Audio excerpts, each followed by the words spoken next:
نحمده ونصلي ونسلم على رسوله الكريم أما بعد فأعوذ بالله من الشيطان الرجيم بسم الله الرحمن الرحيم قال الله تبارك وتعالى في كلام المجيد والفرقان الحميد لئن شكرتم لأزيدنكم ولئن كفرتم إن عذابي لشديد وقال رسول الله صلی اللہ علیہ وسلم من لم يشكر الناس لم يشكر اللہ صدق اللہ العظیم۔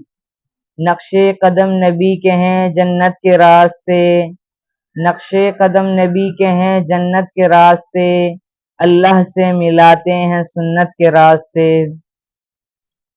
ڈیئر ویورز اینڈ لسنرز، آج میں نے آپ حضرات کے سامنے ایک آیت مبارکہ اور ایک حدیث مبارکہ کی تلاوت کی ہے۔ اللہ تعالیٰ اپنے کلام پاک میں ارشاد فرماتا ہے، سورہ ابراہیم آیت نمبر 7 پارہ نمبر 13، لَإِن شَكَرْتُمْ لَأَزِيدَنَّكُمْ وَلَئِن كَفَرْتُمْ إِنَّ عَذَابِي لَشَدِيد۔ Thank you, I will increase it for you. If you are ungrateful, my punishment is severe۔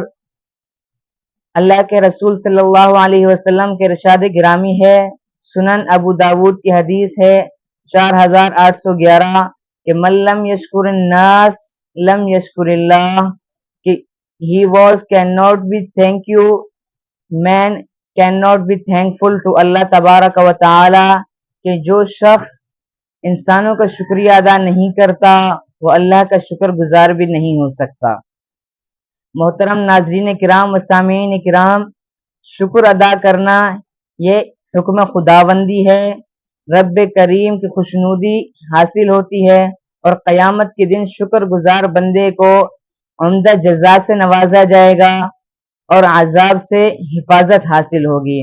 محترم ناظرین کرام، انسان کے کسی نیکی اور احسان پر شکریہ ادا کرنا یہ اس کے دل کی صفائی اور خلوص کا اظہار ہوتا ہے اور اس پر کچھ خرچ بھی نہیں ہوتا، اور در حقیقت انسان کا شکریہ ادا کرنا یہ اللہ کا شکر ادا کرنا ہوتا ہے۔ لیکن جو شخص جس انسان کی شخصیت میں انسانوں کی ناشکری شامل ہو وہ شخص اللہ تعالیٰ کا شکر گزار بھی نہیں ہو سکتا۔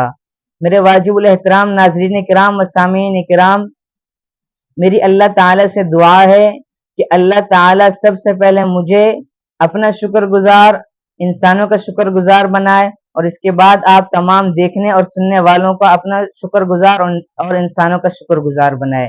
السلام علیکم ورحمۃ اللہ وبرکاتہ۔